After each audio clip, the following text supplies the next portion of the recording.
Hi guys, welcome to my channel, Mario TV, ang inyong Pinoy truck driver dito sa Canada, and welcome to my channel.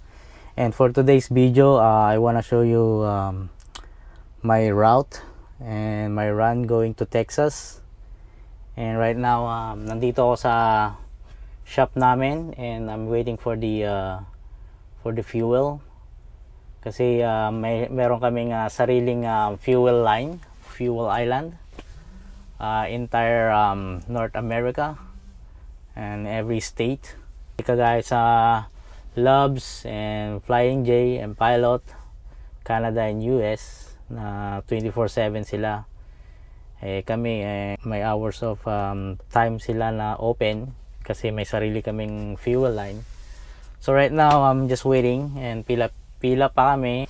Yeah guys, kung bago pa lang kayo sa channel ko, I'm Mario and I'm running for international, and that means from long haul from the state, crossing to the state, Canada. Isa pa lang naman akong Pinoy na naglo-long haul from Texas.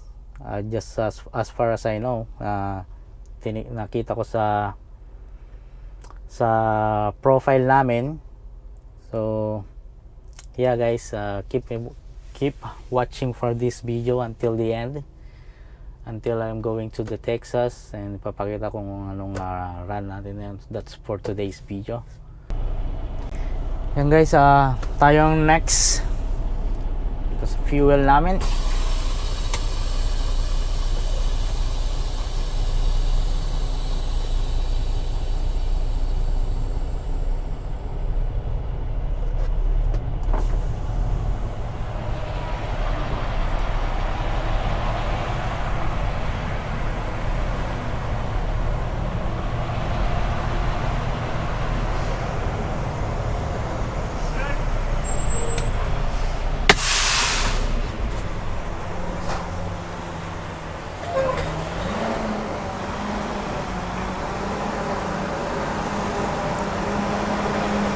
$77.83.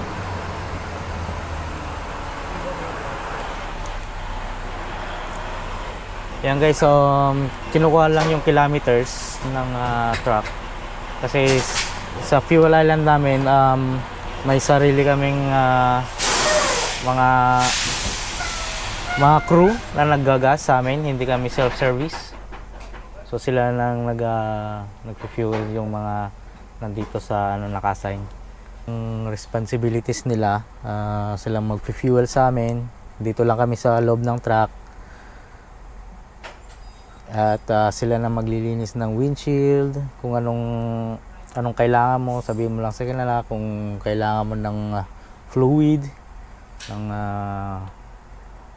washer, ng fluid washer, lahat check mo, pa-check mo sa kanila yung tires mo. Sa kanila sila na mag-handle.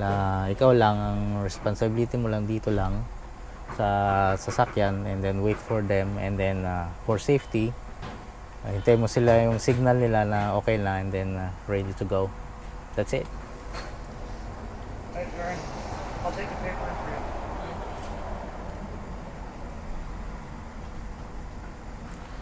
And then sometimes they gonna give you a receipt. I don't know, for the I'm a company driver, hindi naman required na yon, sa mga owner operator lang. Oh, good. Oh, good. Okay, thank you. See that? So wait for them to have a signal, and then you're ready to go. And then let's go now. Back on the road.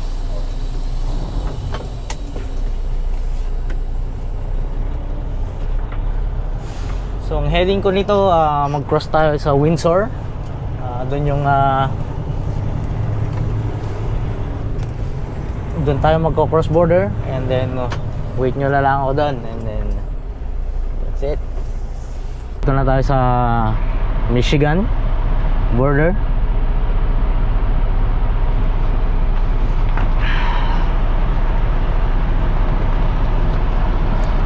May nagsumingit sa akin ng ano ah.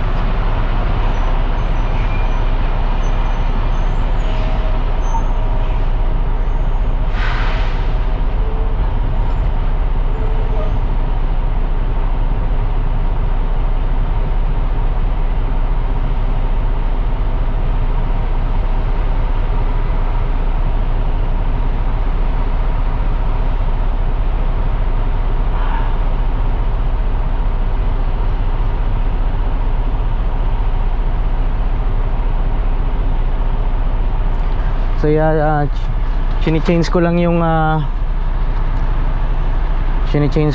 driving hours ko, change to Canada to US hours of driving.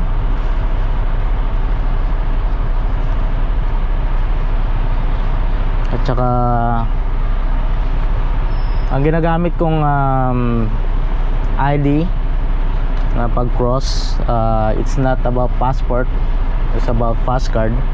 So I never use passport for crossing the state.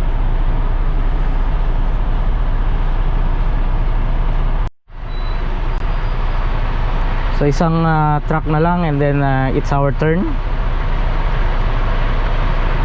Hintay lang tayo ng signal na tayo ay maka-border na.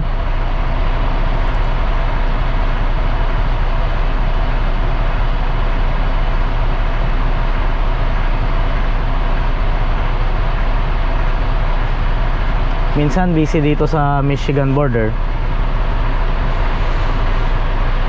Ang daming trucks.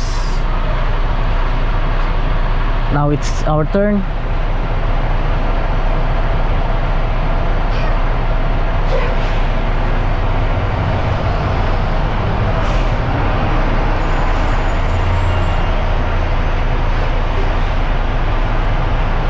Daan lang tayo.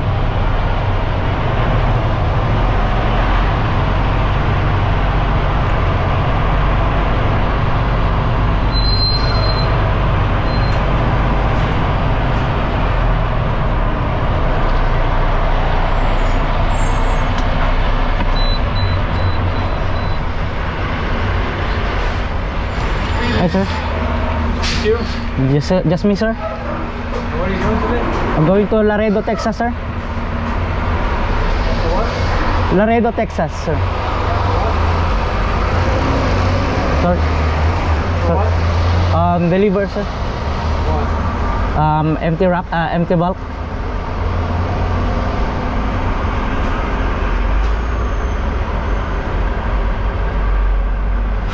Anything to require?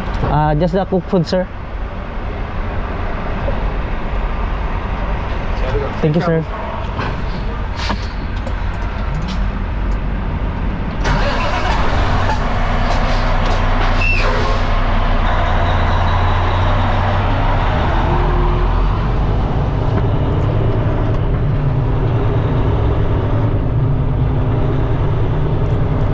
So just that it. Nasa state border na tayo, state na tayo.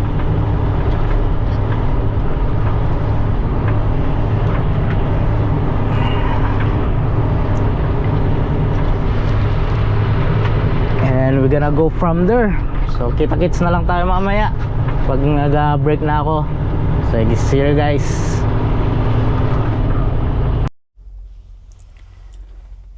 Hi guys, so nandito na tayo sa rest area dito sa Indiana. Ito yung first rest area na madadaanan ko all the way from Texas. At saka dito na din ako magbe-break ng half an hour. And ngayon pupunta ako mag-washroom, and then before I'm gonna go down, so I make sure that ito ang ilag ko ay naka off duty. So may rest duration siya dito na pag half an hour na yan, 30 minutes.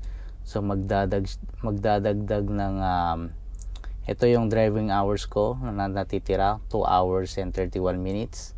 So magdadagdag yan ng 3 hours enough na yan papunta ng Illinois. That's my first stop. At doon ako rest, reset ng 10 hours. Tapos na tayo. Washroom.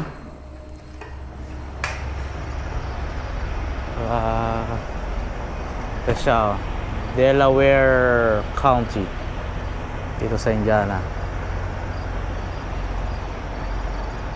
Pupunta na tayo sa truck. See? Maluwang sa taas. Kung mga truck driver all the way down there, punuan na.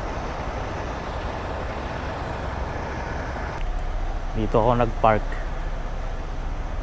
sa gilid lang para mag-break lang ng half an hour. Yan. So si pack nurse natin. See? May enough space pa dito sa gilid, kaya kung mag-rest ka, pwede naman dito. Dito yung ginagawa ko lagi, all the time.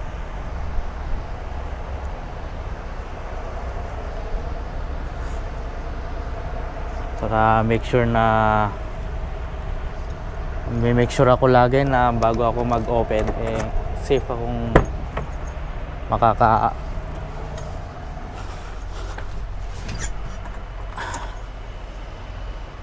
akong lagi makakapasok dito sa truck. Yeah, so mag-rest muna ako ng half an hour and then back to the road na naman tayo. Okay. Yan, at 2 minutes na lang para mag half an hour para madagdagan ng so may time pa tayo na mag circle check ng truck natin para all goods na, and then we're gonna go back to the road. So yeah, so circle check muna natin, make sure natin na ayos yung truck natin. May 2 minutes pa. So pagbalik natin dito, and then okay na.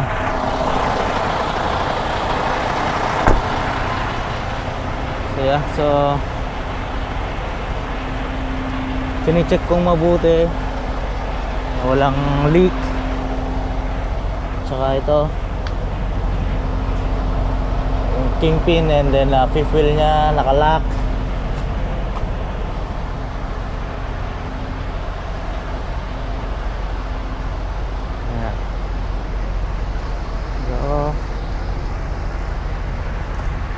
Walang flat.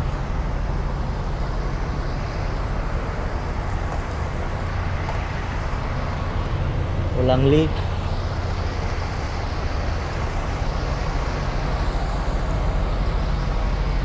Gumagana lahat ng ilaw. Yan yung number ng seal natin.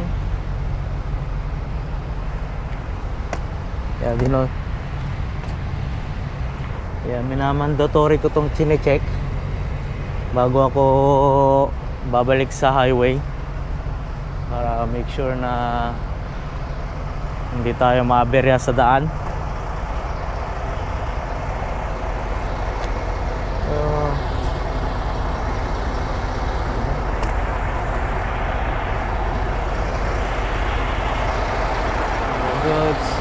Goods.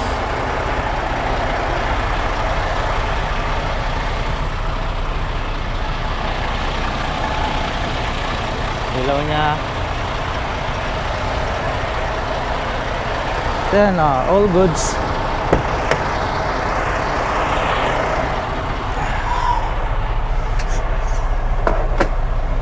And then ito na siya.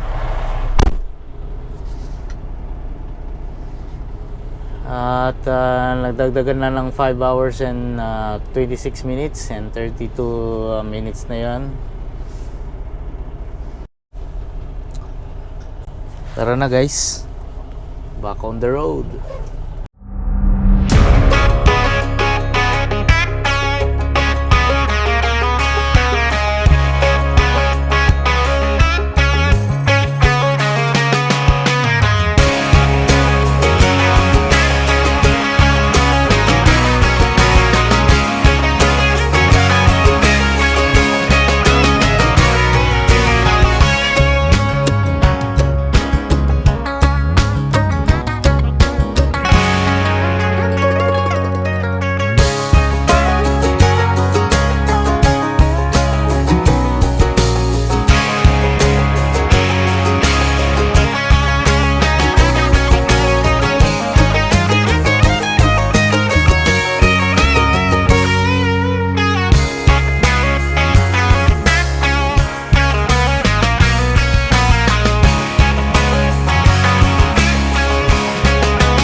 nandito na tayo sa first stop, guys.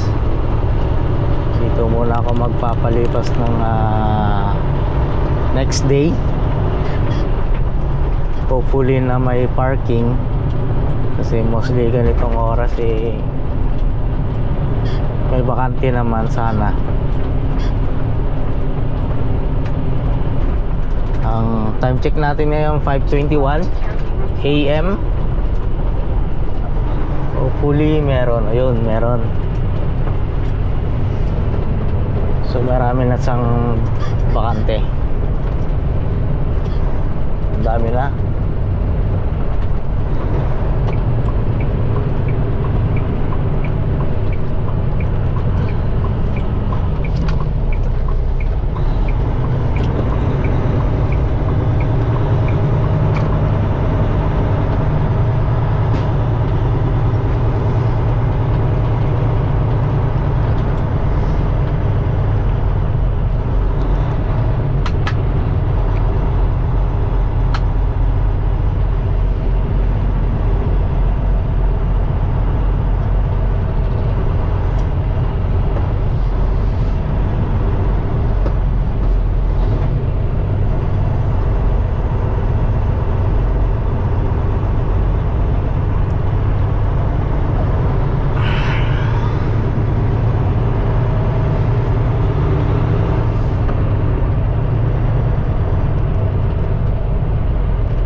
Yeah, guys, so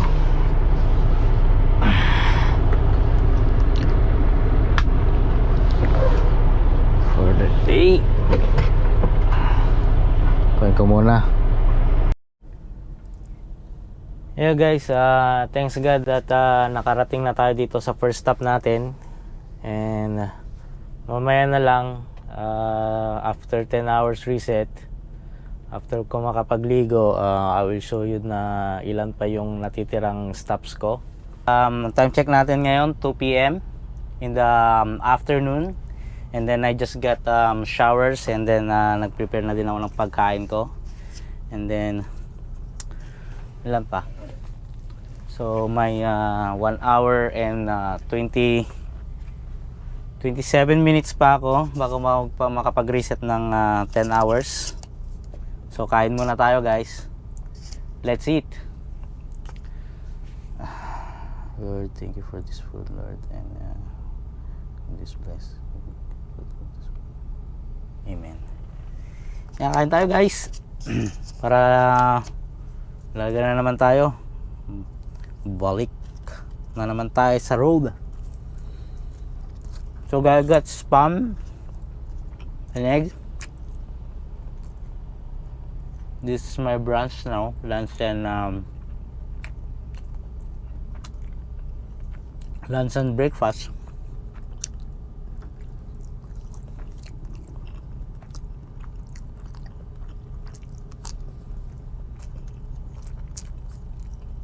Hey guys, so may 3 minutes pa ako bago ako makapag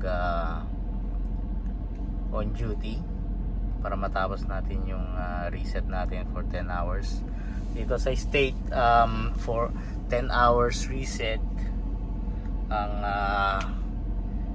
ang i-accumulate mo para ka makakuha ng driving hours mo. Ito, so ito yung kagabi pa ang natitirang for 49 minutes left kagabi. And then this is ang gamit namin na ilag, Geotab, and this is what I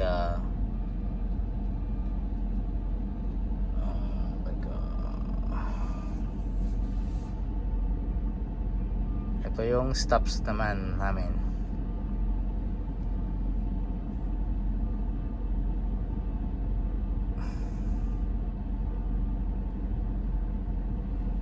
So ito yung pag nasa yard ka na namin, ito yung first stop. So 1, 2, 3, 4, 5, 6, 7. So return to London. So that's how I'm gonna back to Canada. So ito ang second stop natin sa Sulphur Spring, Texas na to.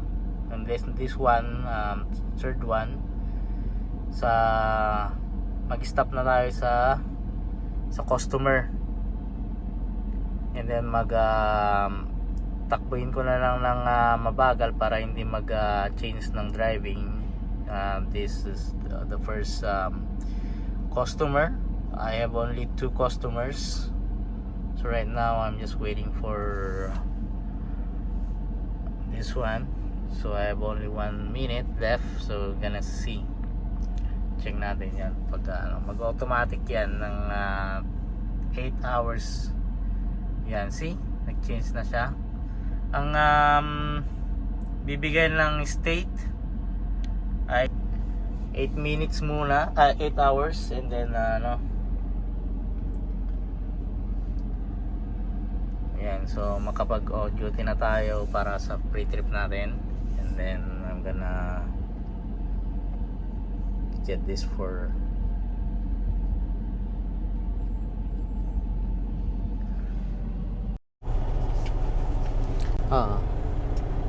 magdadrive na ako.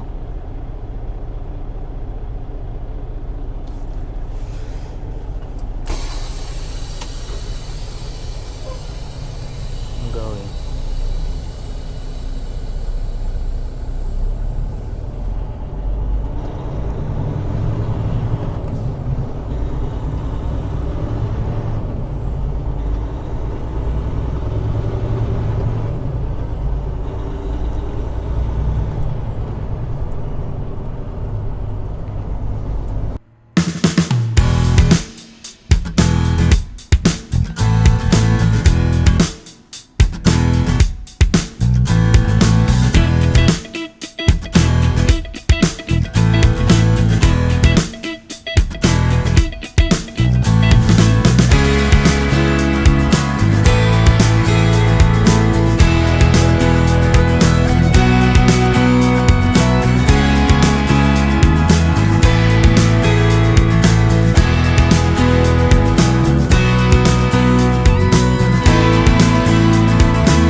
sa Right. Arkansas, Little Rock, Arkansas. Magpa-fuel muna tayo dito sa shop namin. And dito na din ako dito na din ako kukuha ng half an hour break ko sa shop namin. Yeah guys, stay tuned kayo lang. Yeah, itong napapansin nyo, itong takbo kong to, puro gabi yung hinto ko lagi sa route na to.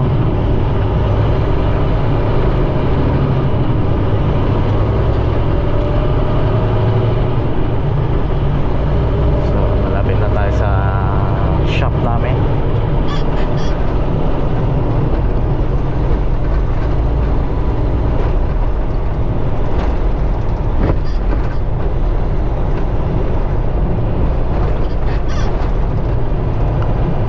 Close nila dito 11:30 or 10:30, I don't know.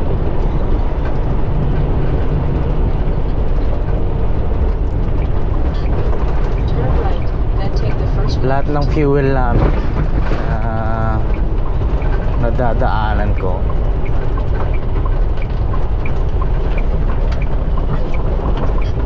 turn left.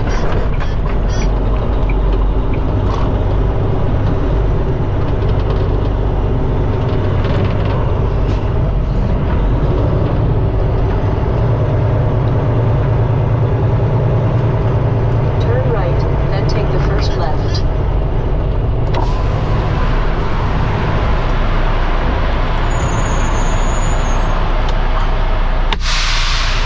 guys. Dito na ako sa fuel lines namin. Antayin lang natin yung crew na mag sa atin. Hello, good. Good.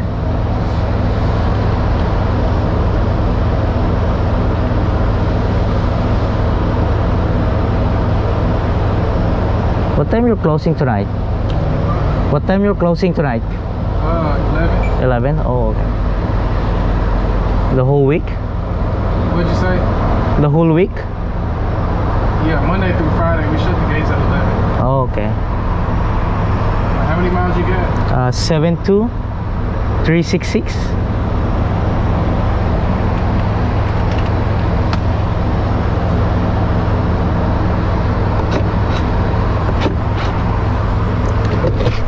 I got you. What you need? Both? Yeah, thank you.